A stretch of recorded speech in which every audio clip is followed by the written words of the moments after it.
Como está a cabeça, Luiz e Daniel, para o mercado nesse momento e como isso se traduz nas posições?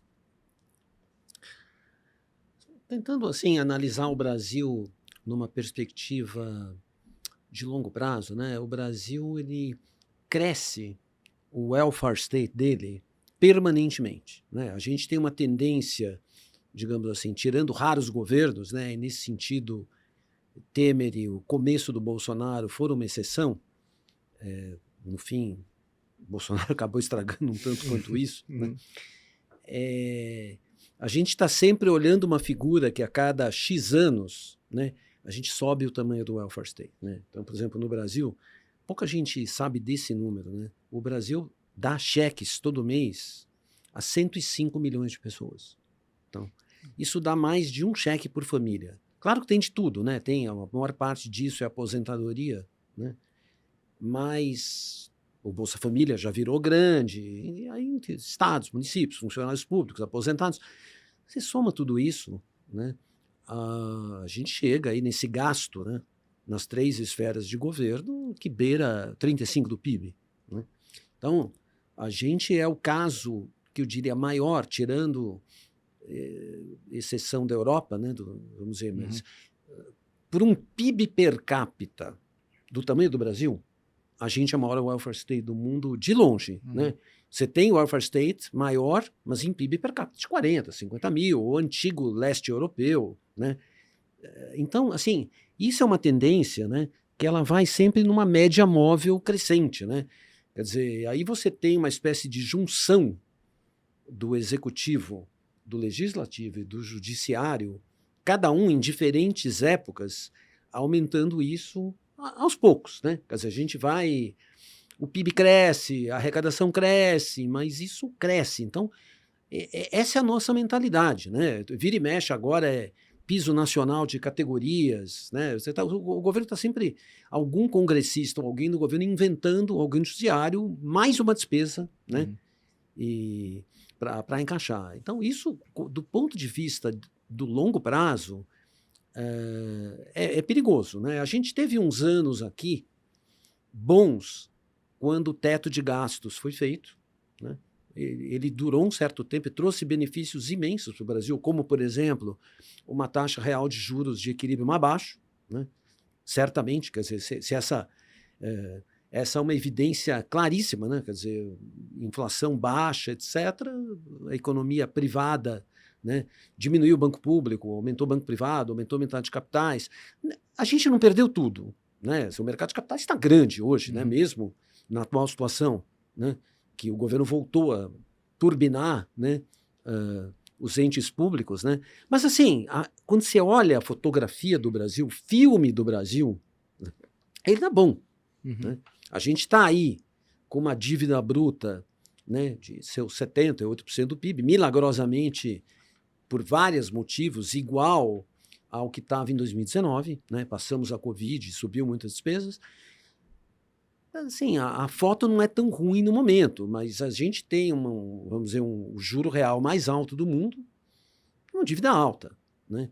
Então, se você por essa nossa natureza, de outro lado, né, em relação aos países emergentes, né, os nossos peers, a gente tem uma vantagem, né, que é, como diz o Arthur Lira, né, eu vou resumir, né, eu estou falando que é uma frase pública dele, né, se a Argentina tivesse um centrão, não estaria nessa situação, né, que, de uma certa forma, vamos dizer aqui, o executivo que ganha eleição não leva tudo, né, existe um certo equilíbrio dos 3 poderes, né, e hoje a gente tem um clima de tensão no ar do judiciário indo para o lado do atual executivo bastante perigoso e preocupante, né? Mas assim, o Brasil não é também ir para o lado de extremos, né? Você tem um debate extremo perigoso no momento, correndo, né, com a liberdade de expressão, etc., né? Mas ainda assim, a gente é aquele país do deixa disso, né? A gente não vai para os extremos. Então, quando você olha isso, essa figura no longo prazo, né, dá um pouco de medo, né? De verdade, assim, quando eu digo o seguinte, né, eu tenho que acordar todos os dias e investir e pensar aqui, né? Nunca deixar de ter isso aqui te perturbando o sono. Nós somos um piquenique à beira do vulcão ou não somos, né? Ou somos ocasionalmente. Posso te A interromper questão... sobre esse ponto, que eu tenho repetido uma pergunta para algumas pessoas, já fiz para o Malan, já fiz para o Gustavo Franco, acho que para o Janete também, e que é... Eu cheguei ali na fase adulta, adolescência, né? Você via, Fernando Henrique, 1 e 2, Lula 1. Pensei, agora vai, né? Aí veio a Dilma, mas só um tropeço. Aí veio o Temer bom, e agora Bolsonaro e essa confusão toda. Me parece que, na verdade, o Fernando Henrique e o Lula 1 foram a exceção nessa história, que a gente é meio ruim mesmo. Aquela esperança que algum dia a gente pôde ter, a gente tá meio condenado a essa mediocridade aí. O Fernando Henrique com o Lula 1, quando o Daniel estava lá, aquela era uma exceção ou a gente vai voltar para aquele lugar? Mas aí? vamos lá. A mediocridade é boa para ganhar dinheiro. Você entende? Porque a mediocridade, ela causa essa simetria. Aquela história, você vai abrir uma empresa nos Estados Unidos, lá a competição é grande, etc., é mais arbitrada. O que eu estou dizendo não é a mediocridade. A gente vive na alternância, né, de governos do PT e na verdade, assim... Quando eu digo que a gente gasta tanto, né, e tão mal, que com um governo melhor dá para reverter isso. Essa é a questão. Quer dizer, quando você olha o que você está vendo agora, é muito desanimador. Mas você tem um elemento que, além do equilíbrio dos 3 poderes, que não deixa aí extremos, a gente se mantém até aqui ok, né? Já estamos aí falando de 20 anos assim, ok, as contas públicas estão razoáveis, você não está estourando, o nosso CDS não é muito alto, o nosso câmbio não está num preço muito errado, então é ok, mas a gente tem um juro extremamente alto. Então o Brasil é um país que, para um incentivo ao rentismo, né, não tem coisa igual, né, de você comprar renda fixa, a IPCA mais 6,5% sem imposto, para quem quiser, né? Então, assim, você tem, acho que até o Landau falou isso, né? Quanto se cria de riqueza em trilhões de reais de CDI todo ano, né? O nosso M4 é do tamanho do PIB. Então, assim, o Brasil... Eu só quis responder em tese, né? Que você não pode... Está cheio de oportunidade, né? Para quem aqui aplica... O Brasil ainda é curioso que, para um país emergente, a quantidade de dinheiro que os brasileiros têm aqui em reais é desproporcionalmente grande em relação aos nossos peers, aonde as famílias ricas têm o seu negócio lá, mas o dinheiro manda para o exterior. Aqui no Brasil, o dinheiro está aqui. Claro que tem fora. Ajuda a não ir para o extremo também, né? Dá para calotar Isso, o cara que é isso. seu eleitor, né? Também. Isso. Exato. Isso. Então, assim, eu, como todo mundo, oscila, né? Por exemplo, a gente atualmente tem quase que uma vez por semana ou 2 vezes por semana, seja pelo presidente da República, por algum ministro, por algo que vem do Congresso, um criador de volatilidade, né? Um alavancador, né, de volatilidade. E isso está deixando, por exemplo... Mas acho que o exercício é separar o que é barulho do que é o sinal. Exato. Né? Eu tendo a achar que Você já falou isso algumas vezes, né? Que isso é nós, né? Mas vou te dizer que de vez em quando, por exemplo, essa semana é bastante desanimador, né? Depende de como você tá. Enfim, deixa o Daniel também dar a opinião dele sobre esse assunto. Não, é que eu acho, de novo, que eu acho que a gente está discutindo 2 coisas que, como você disse, Luiz, são bem diferentes. Uma coisa, como brasileiro, é quão esperançoso eu sou de que o Brasil é um país que vai se resolver no longo prazo e vai gerar bem-estar para a população. Tá bom, vai gastar 35% do PIB, mas em troca disso ele vai melhorar o Gini, o coeficiente de Gini, vai resolver desigualdade. O duro do Brasil não é que ele arrecada 35% do PIB, o duro é que ele troca 6 por meia dúzia e concentra a renda no final. Né? Então isso é que dói. Né? O Bolsa Família originalmente é um programa muito bom, muito bem desenhado. O problema é a previdência, o problema são todos os outros benefícios sociais, o problema é a expansão do Bolsa Família sem desenho, sem foco, sem condicionalidade, aquelas coisas todas que a gente está cansado de discutir. A outra coisa é como investidor, né? Tá bom, Daniel, mas o que você está achando do mercado e quão tranquilo ou intranquilo você tá? Como investidor, eu acho que o mercado, e depois a gente fala especificamente do porquê, quais são os índices, e o que são as coisas que eu, pelo menos, gosto de acompanhar, eu acho que ele está tremendamente complacente.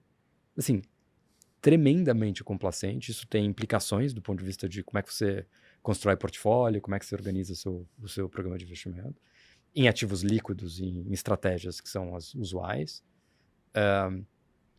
E no mundo de investimentos privados, que é um mundo importante, em todas as suas subcategorias. Então, crédito privado, private equity de infraestrutura, private equity de crescimento, venture capital, special seats / investimentos em ativos estressados, em todas as subcategorias que você queira, tem um tema, que é um tema que pouca gente discute, que este é importante para o Brasil na trajetória de evolução institucional, mas é importantíssimo para o Brasil sob a ótica do investidor, que é o que eu acho uma deterioração do ambiente no judiciário.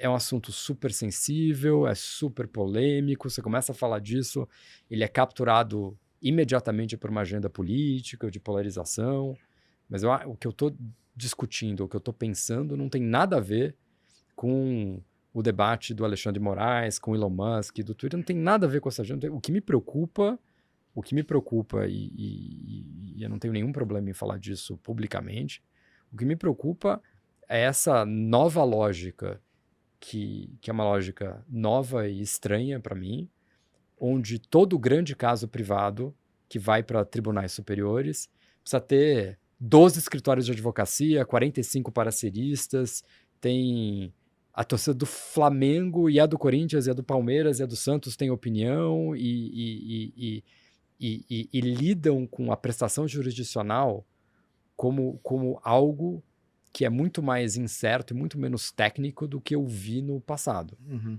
Então, eu vou tentar descrever esse fenômeno de um jeito eufemístico, mas o que eu acho que aconteceu nos últimos 5 anos no Brasil, para falar português claro, mas elegante, é que as leis melhoraram muito e os juízes pioraram bastante. E nesta batalha entre leis e juízes, os juízes sempre serão mais importantes do que as leis. Uhum. Porque a vida como ela é para o investidor, você chega lá no juízo ou no tribunal e você precisa arguir seu caso de forma técnica, você precisa da prestação jurisdicional, você precisa... Então, para o investidor, isso é uma preocupação importante, assim, super importante. E é para o investidor na ponta que está olhando o grande investimento em infraestrutura e é o investidor na outra ponta do espectro que está olhando uma reestruturação de empresas. Isso é pouco discutido, mas isso é importante não só do ponto de vista do investidor, mas do ponto de vista do país e de produtividade, de ambiente de negócio, de crescimento do mercado de crédito, crescimento de investimento em informação bruta de capital fixo, que é um proxy importante para olhar PIB potencial lá na frente, todas essas coisas que a gente gosta de discutir no macro. Você falou que o mercado está complacente, você acha isso inclusive no Brasil? Eu Porque, acho... olhando assim, nos Estados Unidos, eu acho que em mercados desenvolvidos parece assim, mas quando você olha a B, a longa, juro real de 6, me parece que aqui não é que está um mercado também com um prêmio muito amassado. A bolsa não performa bem. Você acha que... É que o problema do Brasil, vamos lá, o Brasil sempre foi o país onde o prêmio de risco é amassado, porque o dinheiro sempre teve no risk-free. Uhum. Então, quando você olha a B longa, em tese, você está olhando o risk-free, Uhum. né? Aí você pode olhar. Então, é verdade que o juro real ex-ante de Brasil e México são 2 dos juros reais mais apetitosos do mundo. Mas também é verdade que o juro real de 30 anos nos Estados Unidos, hoje de manhã, estava 2,30. Uhum. Aí você fala, opa, que legal, o juro real brasileiro está 6. Ah, bonitão, o juro real do Brasil está 6, mas se você acredita que o juro real americano é 2,30 para 30 anos, qual é o juro real brasileiro? Será? Uhum. Então, minhas 2 respostas, de novo, são: eu não acho que onde a B tá e onde o juro real de curto prazo, que está alto para burro, é um sinal de falta de complacência, porque o Brasil sempre foi um país onde a escada da estrutura de capital começa de um ponto alto, que é o risk-free, e os degraus são magrinhos. Você sempre foi pouco remunerado por risco incremental, porque o primeiro degrau da escada era muito alto, né? Uhum. E o Brasil continua sendo esse país. Uhum. Agora, quando você olha mercado local de debêntures, spreads, Não, isso tá baixíssimo. achatado. Aham. Quando você olha a volatilidade, não olha o nível onde os ativos financeiros estão. Olha a volatilidade dos ativos para olhar a complacência. Assim, tanto no Brasil quanto lá fora. Cara, volatilidade do CDX, que é do Investment Grade, que eu estava discutindo isso hoje mais cedo. Baixa. Cara, você pega o MOVE, que é a volatilidade de juros. Baixa. Mesmo o VIX, baixa, perto de onde ela estava. Quando você pega, e algumas coisas um pouco mais sofisticadas, se você olhar todos os barômetros de quão tranquilo o mercado está, mostram que, a despeito do nível inicial de precificar qualquer coisa que tem que ser a taxa de juros americana, nominal e real, os degraus da escadinha estão bem meio magrinhos e tem pouco prêmio de risco nas coisas. Uhum. O que, de novo, voltando às minhas caixinhas, eu estava batendo papo com o Luiz logo antes da gente entrar, voltando às minhas caixinhas, é o seguinte, puxa, no mercado desse, o que você faz do ponto de vista de construção de portfólio, né? Esse é um mercado onde eu acho que, sei lá, o meu reflexo é me preocupar menos com qual é o retorno deste ano e o que dá para fazer para gerar o grande retorno este ano, e mais falando assim, puxa, o mercado está tentando te vender seguro mais barato do que vendeu nos últimos tantos anos? Compra. Uhum. Compra. Tudo bem se você ficar um pouquinho de lado, porque quando as coisas vinagrarem, você vai fazer muito mais dinheiro ajustado para risco do que os seus pares, né? Então, sim, eu acho que o mercado está bastante complacente, inclusive no Brasil, e a taxa de juros real ex ante do Brasil é alta e preocupante pela dinâmica fiscal, super, né? Que não é brincadeira. Mas se você acha que a taxa de juros real ex ante americana está certa, não parece completamente fora de lugar. E se você acha que ela está errada, por que você acha que ela está errada? E a gente volta a discussão. Sim.